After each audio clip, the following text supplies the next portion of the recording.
देखते हैं मोबाइल पर या टीवी पर, जैसे कपिल शर्मा शो में मैंने इन्हें देखा। लोकल लोग हैं बहुत प्यारे, उनसे आज मुजीब भाई से खास तौर से कि 2-3 महीने में एक चक्कर तो मैं रुड़की जरूर लगाया करूंगा। ठीक सिखाता नहीं हूं मैं, जीने के तरीके सीखता हूं। उसने हम लोगों का दिल जीत लिया।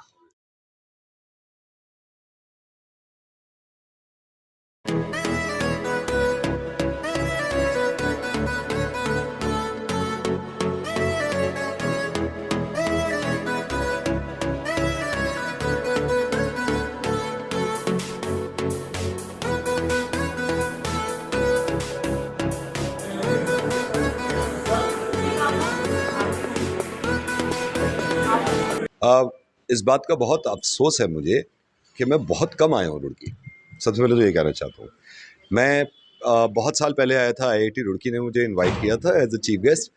तो उस वक्त मैंने ये अंदाज़ा लगा लिया था कि बहुत कमाल के लोग हैं, बहुत मोहब्बत के लोग हैं।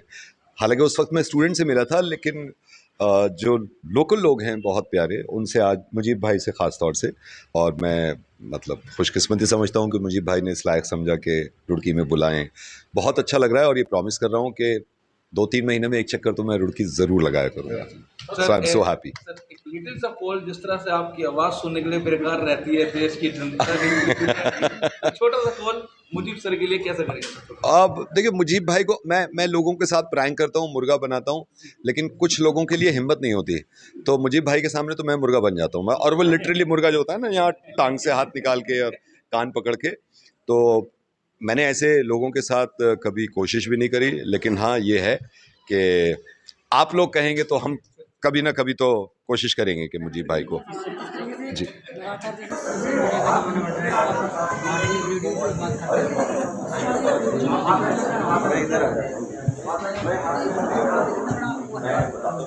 बिल्कुल। तस्वीर बदल गई, पिक्चर चेंज हो गई है। पहले हम रेडियो पे दिखते नहीं थे, और मेरे लिए तो बहुत अच्छा था कि दिखता नहीं था, क्योंकि अब मैं अक्सर ये लोगों से कहता हूँ कि जो लोग पहली बार देख रहे हैं मुझे, वो देखने के बाद भी सुनते रहें। वरना वो होता है, लोगों को लगता है कोई टॉल डार्क और हैंडसम होगा, और लोग ये भी कहते हैं यार ये आवाज़ निकल कहाँ से रही थी इतने से जिस्म में से, क्योंकि लोगों को आवाज़ सुन के लगता है मुजीब भाई जैसा कोई होगा, स्मार्ट आदमी, लंबा चौड़ा। लेकिन हाँ, अब दिखने लगे हैं तो चुनौती ये एक ज़्यादा आ गई है कि बाहर निकलना थोड़ा सा इतना ईजी नहीं रहा। जैसे पहले हम दिल्ली में जब रेडियो कर रहा था, तो मशहूर होने के बाद भी मैं कहीं भी ठेले पे खड़े होके या फिर कहीं किसी रेस्टोरेंट में बैठ के कुछ भी खा लो पी लो, वो अब नहीं रहा है। और चुनौती इसलिए बढ़ गई है क्योंकि कंपटीशन बहुत बढ़ गया है। पहले हमारे हिंदुस्तान में मुश्किल से 3 रेडियो स्टेशन थे। अब क्योंकि जब से डिजिटलाइज हो गया सब कुछ, तो हमारे ही शहर में 105 रेडियो स्टेशन हैं। तो ये थोड़ा सा कंपटीशन बढ़ गया। लेकिन आपकी मोहब्बत और जितने लोग देख रहे हैं, बहुत सारे आरजेज हैं इस हिंदुस्तान में, लेकिन आपकी वजह से आज मैं यहाँ पे हूँ।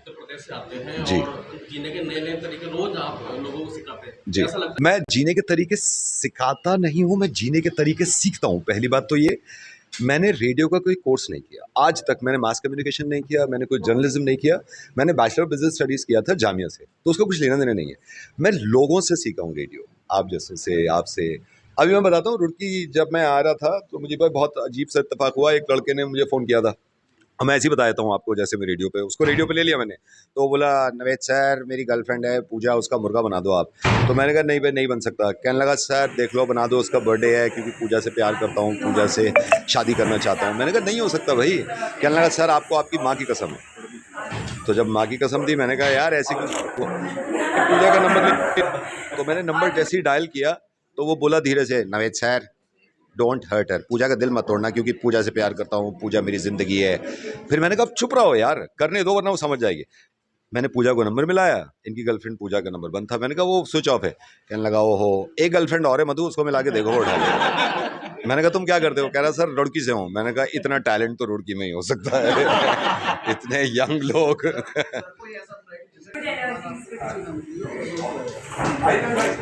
एक्चुअली मैं पूरी कोशिश करता हूँ कि इस चीज़ का पूरा ख्याल रखूँ कि जाहिर है कि अगर मुझे अफसोस हो रहा है तो मैं उसको दुखी कर रहा हूँ जिसके साथ मैं प्रैंक कर रहा हूँ। तो मैं पूरी कोशिश करता हूँ कि मैं अगर एक आदमी के साथ प्रैंक कर रहा हूँ, उसका थोड़ा सा अगर दिल दुखता है तो करोड़ों लोगों का खुश हो जाता है। और थोड़ा सा दिल दुखना यह है कि मैं थोड़ा सा हल्का सा डरा देता हूँ, या फिर कोई पुलिस वाला बन के बात कर रहा हूँ।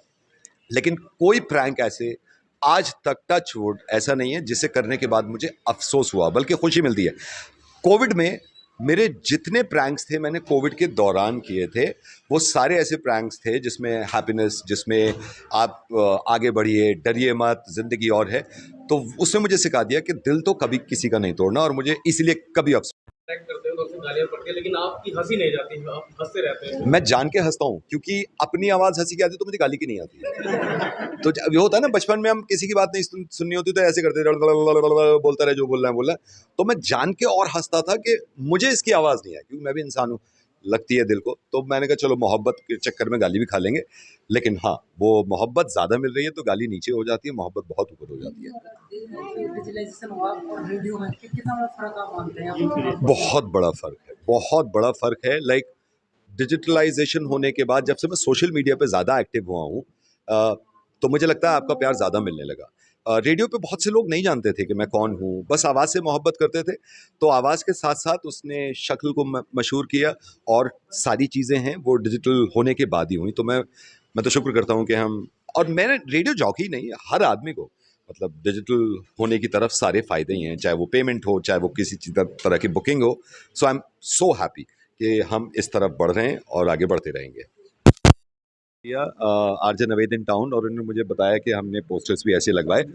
बहुत ज़रूरी है मेरे लिए, ये मैं ज़िम्मेदारी समझता हूँ। जैसे बताया मुजीब भाई ने कि आजकल इतनी परेशानियाँ और बहुत ज़्यादा, किसी को पैसे को लेकर, किसी को बीमारी को लेकर, किसी को अपने लोगों को लेकर, मैं किसी को मिलवा नहीं सकता, लेकिन मैं ये काम कर सकता हूँ कि अगर वो परेशान हैं, और ख़ास तौर से रुड़की के लोग, तो मैं ये वादा कर रहा हूँ कि मुजीब भाई अगर हुक्म करेंगे और आप लोग अगर इशारा करेंगे, तो रुड़की इससे बहुत बड़े लेवल पे, मैं पूरी रुड़की की जिम्मेदारी ले रहा हूँ कि मैं यहाँ के लोगों को खुश रखने की कोशिश करूँगा, सामने बैठकर पर्सनली। ऐसा है कि वाकई में ये बहुत बड़ी शख्सियत हैं, इसलिए है कि जब हम उनको देखते हैं मोबाइल पर या टीवी पर, जैसे कपिल शर्मा शो में मैंने उन्हें देखा, तो हमें लगता था कि यार कितनी बड़ी चीज़ है, और ये आएंगे तो ये ऐसे देख रहे होंगे, ऐसे देखेंगे, हूँ हाँ में जवाब देंगे। मगर इनकी सिंप्लिसिटी ने और इनका जो एक बड़ा भोलापन है, उसने हम लोगों का दिल जीत लिया, और यही शायद इनकी यूनिवर्सिटी है। ये दुनिया हर एक के साथ में मजाक कर लेते हैं, क्योंकि इनके अंदर कोई चीज़ बनावटी नहीं है। ये जो चीज़ करते हैं दिल से करते हैं। तो मैं इनको बहुत शुभकामनाएं देता हूँ, इनका धन्यवाद करता हूँ। ये रुड़की आए, शुभकामनाएं देता हूँ, और ये मैं रुड़की वासियों को कहता हूँ कि इनका मैंने इनका प्रोग्राम डिज़ाइन करने की सोची है। उसका नाम रखा है आरजे नवेद इन टाउन, कि जो ये अलग अलग टाउन में जाएं। ये मेरा प्रपोज़ल है, मैं कोई तो पहला इनका प्रोग्राम मैं रुड़की में एक बहुत अच्छे स्केल पर कराऊंगा, ये जिसमें कि ये और अपने और साथियों के साथ आएंगे, और यहाँ पर आकर हम लोगों को जो हमारी जो इतनी परेशानियों की हमारी ज़िंदगी है, उसके अंदर ही हमें राहत के कुछ पल देंगे। आप सब लोगों का भी बहुत बहुत धन्यवाद।